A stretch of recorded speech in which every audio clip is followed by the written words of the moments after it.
Wythnos nesaf fyddwch chi'n cael bwrwch pleidlais a phenderfynu pwy fydd enillydd neu enillwyr y ras I 10 Downing Street. Ond wrth i'r llinell derfyn agosau, I ni wedi gofyn I 5 pryfoclyd roi llyged craff ar bolisïau'r pleidiau a thorri drwy'r sloganau a'r spin. There's only one party that really believes in Wales. Wythnos diwetha, y ceidwadwyr o dan chwyddwydr Myfanwy Alexander. Ydy'r yn union gweledigaeth y ceidwadwyr? She ought to be here. Ac roedd Plaid Cymru dan lyged craff John Stevenson. Da ni wedi bod yn y blaid sosialaeth erioed. Oh, come on. Sut ydych chi wedi dweud hynna? Because this isn't simply a choice between parties and leaders, but different visions of our country. Bythefnos yn ôl, Rod Richards fi'n rhoi llafur drwy pethau. Oes llun ohono fe, fan hyn? Na. Get rid of the deficit, you wipe the slate clean for our... Ac effo ni olwg Sian Lloyd ar y democratiaid rhyddfrydol. Yn union fel o'n i'n disgwyl, braidd o bod dim cyfeiriadau tuag at Gymru o gwbl. Heno, Plaid UKIP fydd dan sylw.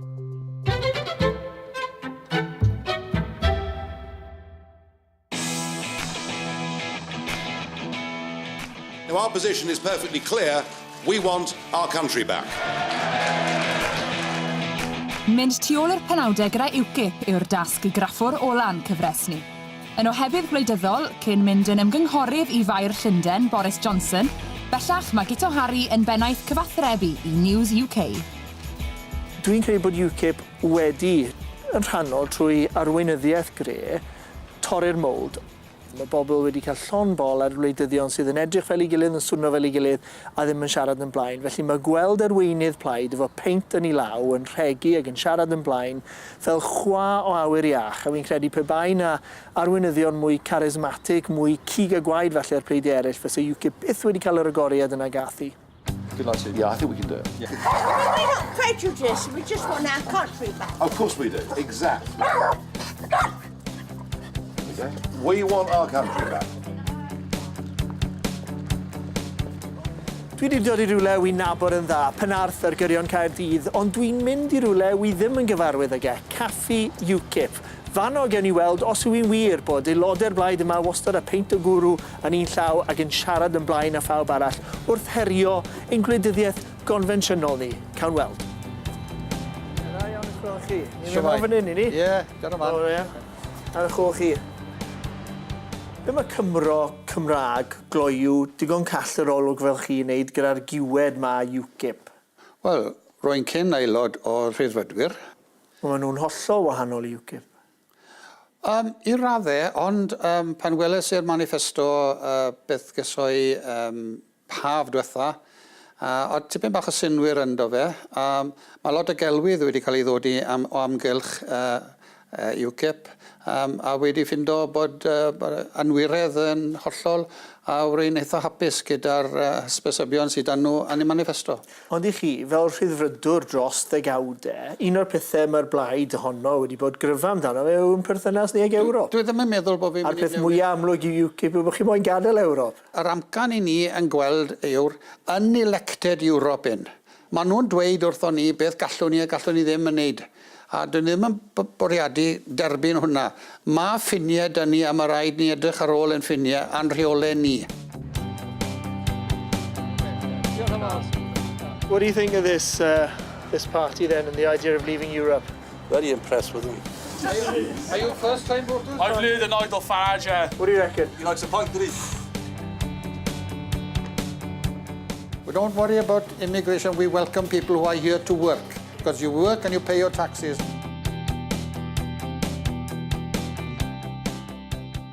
Mae rhai bobl wastad wedi gwrthwynebu Saeson yn symud I gefn gwlad Cymru. Nid na beth I chi'n wrthwynebu. Chi'n gwrthwynebu bobl o tu hwnt I ffiniau'r teyrnas. Os gallai defnyddio ar geiriau Saesneg ynddo fe, rydyn ni ddim am y freeloaders. Reina sydd o mewn mae yna I fyw ar ein cefnau ni. Os ydyn nhw'n dod I weithio, maen nhw'n talu trethu a mae pob croeso iddyn nhw. Chi'n croesawu math arbennig o fewnfudo, chi ddim yn croesawu math arall. A be mae bobl yn ame, yw yn y diwedd mae diffiniad hiliol sy'n na. Pa fath o bobl I chi'n lico. yn eich O, na. Ddiweddar wi wedi cael triniaeth ysbyty ar nyrsio un o ddau o'r Philippines, un o ddau o'r India, a llai weid un o ddoi oedd nhw fel angelion.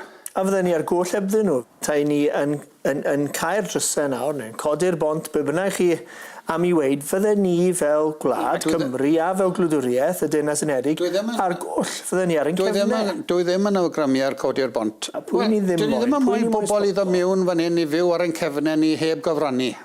A os ydyn nhw'n dod mewn, bydd na rhyw fath o qualifying time neu rhywbeth fel yna. Os ydyn nhw'n dod â swiriant gyda nhw fel bod nhw ddim yn cael yr triniaeth meddygol am ddim.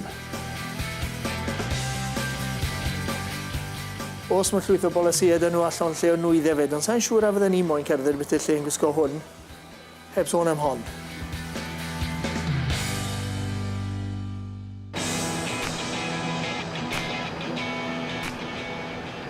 Y paradox gyda UKIP yw bod nhw eisiau gadael yr Undeb Ewropeaidd ac i wneud hynny mae rhaid o leia cael referendum. Yr unig blaid sy'n gallu wneud hynna, rhoi'r cyfle yna iddyn nhw'r blaid gydwadol. Ond pwy fwyaf ddifrod maen nhw'n wneud i'r blaid gydwadol, mwyaf maen nhw'n helpu llafur, llia tebygol maen nhw o gael yr union beth maen nhw'n chwennych. Di UKIP ar y cyfan ddim yn hoffi mewn fidwyr, ond mae yna Gymro Abertawe wedi mewn fido i ardal Greenwich fan hyn yn Wyren Llundain mwyn sefyll dros y blaid. I enw yw Ryan Acti, a dwi'n mynd i gael gair ag mewn eiliad.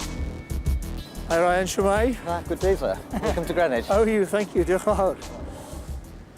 So Ryan, what's a nice boy from Swansea doing in a place like this? Well, ended up after 9 years in the army, found Greenwich and fell in love with the place, really. And on a day like this, I think you can see why. And what's a Conservative supporter traditionally, like you, doing, standing for a party that is going to prevent possibly David Cameron from being Prime Minister? Well, I think we've heard his cast iron guarantees so many times that I just don't have faith in him anymore. I really don't. And I think UKIP, as we saw at the European elections, is creating and picking up on the tide of feeling in the country, and I think they can do something about that. What do you say to those who say that you have a lot of racist and sexist and homophobic people? I don't think that's the case. What we've done, anytime that's come to light, we've acted straight away. We've kicked those people out of the party. We've also got a policy in place that any members of far-right racist organisations aren't allowed to become members anyway. If it does come to light and does transpire that they are, then they're kicked out. Dim ymheuaeth bod UKIP wedi rhoi sgytwad i'n system wleidyddol ni a wedi newid y ffordd mae bobl yn meddwl am y dewis ger bron yn yr etholiad cyffredinol yma. Ond am dwi'n y pen draw, falle bod nhw wedi cyrraedd i pen llan nhw y llynedd yn yr etholiadau Ewropeaidd, ac yn y pen draw gweithio'r twrw, gweithio'r difrod maen nhw wedi wneud i eraill, na fydd yna gymaint o hynny o aelodau nhw yn San Steffan fis nesaf.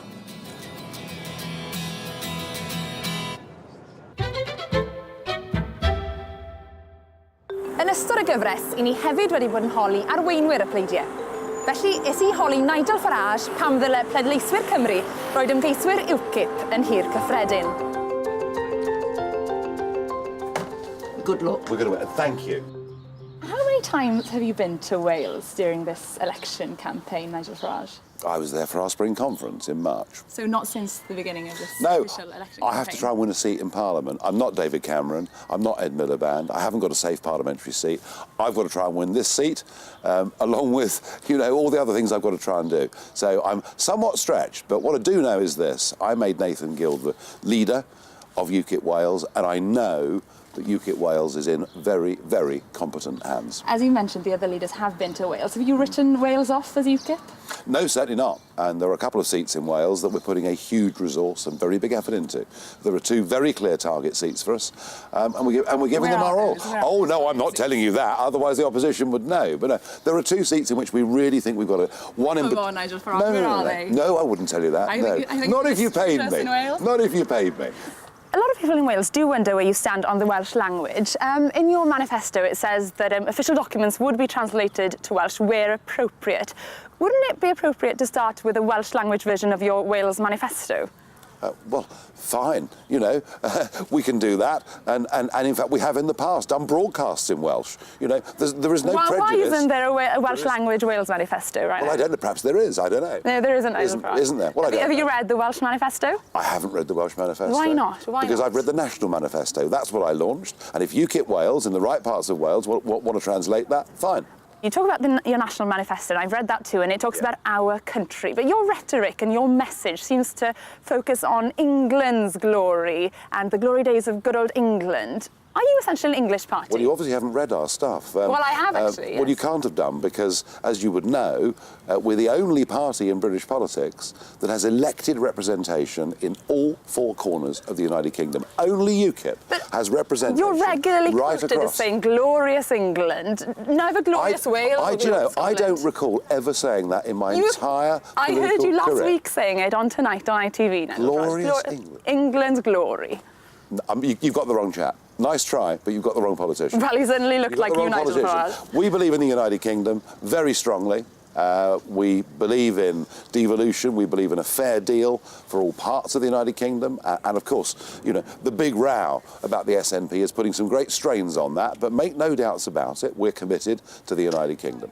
OK, moving on to Europe, a big election topic for you. Wales gains a lot. It's a net beneficiary from the EU. Why should the people of Wales vote UKIP to get that revenue stream cut off? When you look at all those manufacturing industries that have actually closed, disappeared in parts of South Wales, and you need to understand that actually, because of the European Union's energy policy, for example, there are parts of Welsh industry that have been severely disadvantaged. And I would also point out that the fishing industry in Wales, you know, which is really now relatively small, doesn't need to be.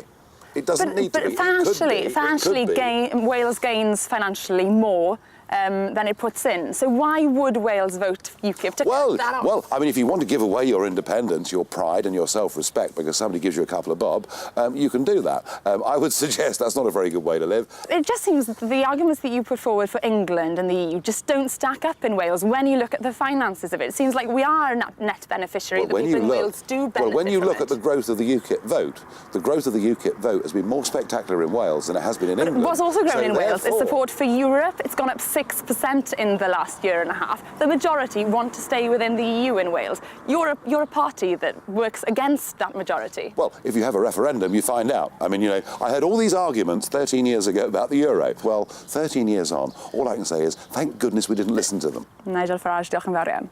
Thank you. Yn rhan 2 heno, Dylan Iorwerth sy'n camu i'r sgwâr bocsio. Dyma'r ffeit etholiadol ryfedda eto. Ar adegau, dim ond 2 sy'n y sgwâr, ond ar adegau, mae 'na 7.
Croeso nôl.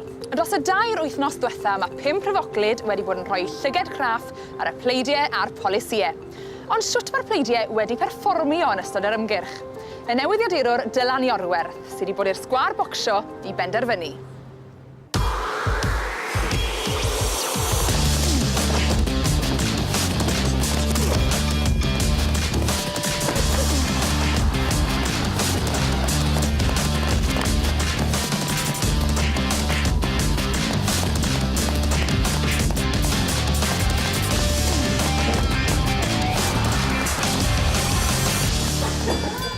Ar Ar y dechrau, maen nhw'n edrych yn dda, yn ofnadwy o beryglus.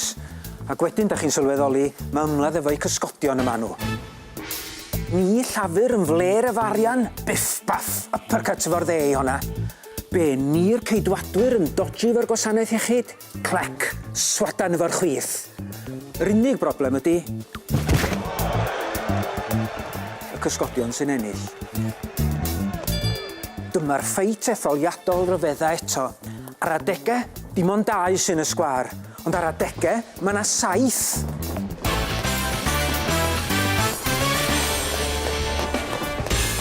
Ac mae'r 2 brif ymladdwr yn trio ei gorau i fynd i eistedd i gornelu ei gilydd. Wrth gwrs, fel efo bob gornest fawr, mae 'na gyfnod hir wedi bod ar y dechrau o esgus ymladd, bygwth a symud, symud a bygwth, a neb yn taflu dwrn go iawn. Felly mi ddechreuodd y 2 brif blaid trwy ddeud be na fyddan nhw ddim yn ei wneud.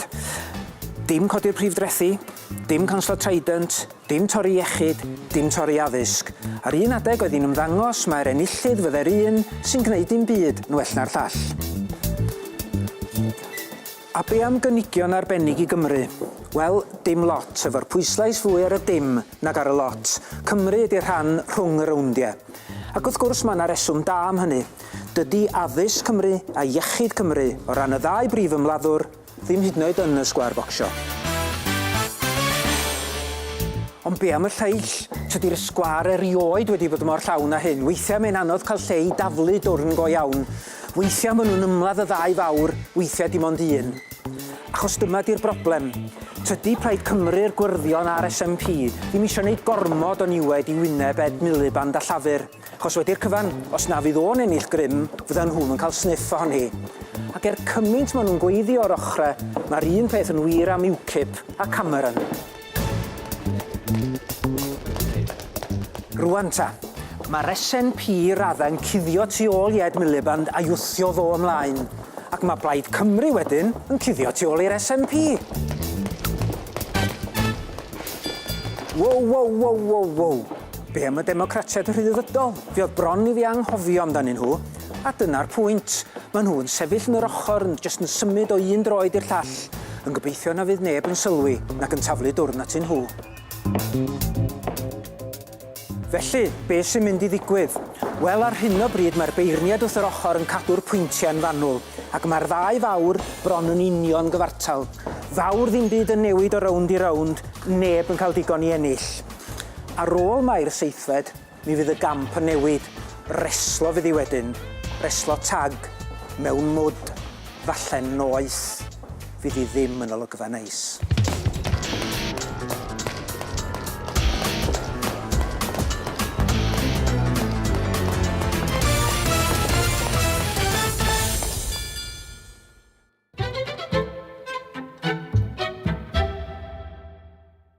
Wel, mae Dylan y dyfarnwr wedi camu mas o'r sgwâr bocsio i gael sgwrs gyda fi fan hyn.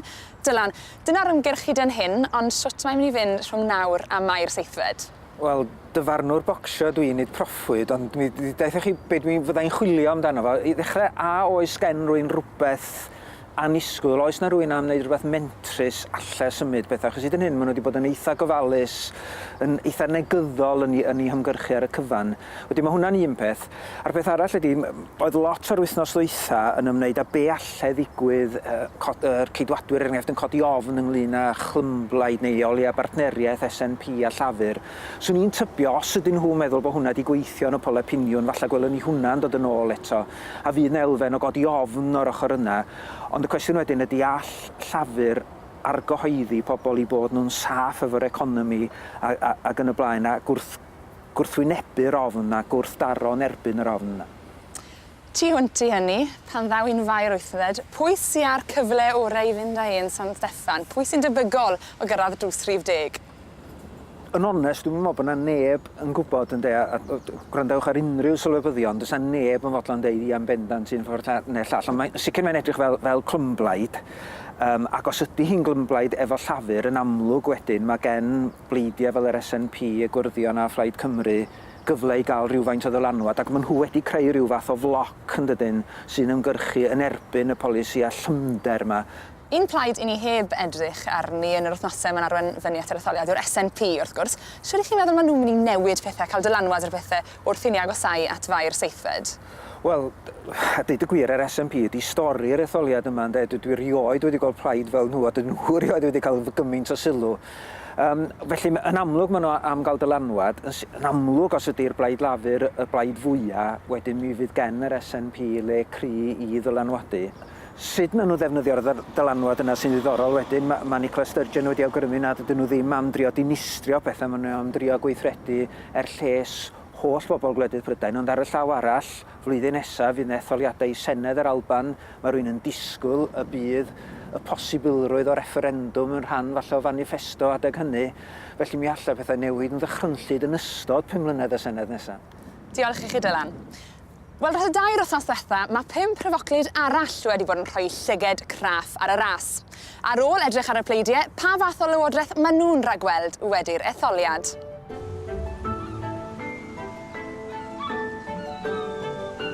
Dwi yn dechrau credu y cawn ni Senedd Gro, a felly bydd swyddogaeth pleidiau fel Plaid Cymru yn bwysig. Does wybod beth sy'n wedi digwydd achos mae'r hinsaf wleidyddol mor unigryw. Mae yna aniddigrwydd mawr ymhlith yr etholwyr. Am y tro cyntaf, ers dwi wedi ymddiddori mewn gwleidyddiaeth, da ni mewn tir hollol newydd.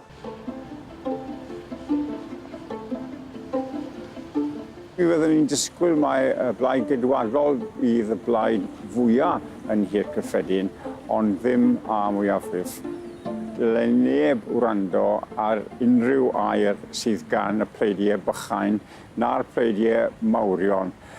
Beth sydd ganddyn nhw i ddweud am beth maen nhw'n barod i wneud neu ddim yn barod i wneud. Unwaith bydd y ffigurau ganddyn nhw, maen nhw i gyd yn barod i ddelio â'r diawl eu hunan.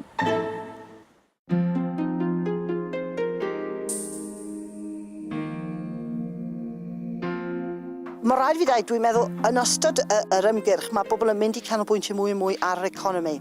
A dwi'n teimlo fan hynna'n, fydd o'n agos iawn, ond bosib fydd y parti mwyaf fydd y Ceidwadwyr, achos mae bobl yn mynd i ofni am y dyfodol yn enwedig efo ormod o grym gan yr SNP.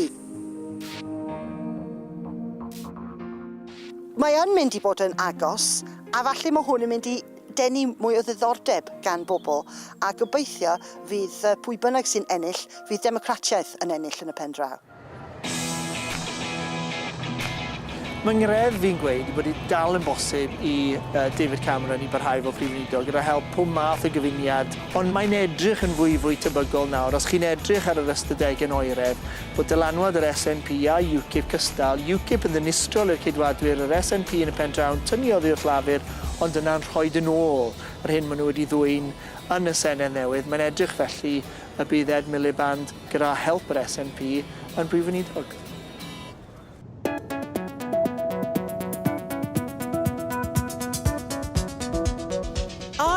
Am gytundeb cyllid a hyder rhwnt y Ceidwadwyr, y Democratiaid Rhyddfrydol, UKIP a DUP. O'n gweld yr arweinyddiaeth yn gwneud unrhyw beth i aros mewn pŵer, mae'r newyn i fod mewn pŵer, mae'r angerdd i fod mewn pŵer yn rhywbeth mor gryf, mor bwerus. Ar ddiwedd y dydd, o'n meddwl nile unrhyw blaid, unrhyw beth i fod mewn grym.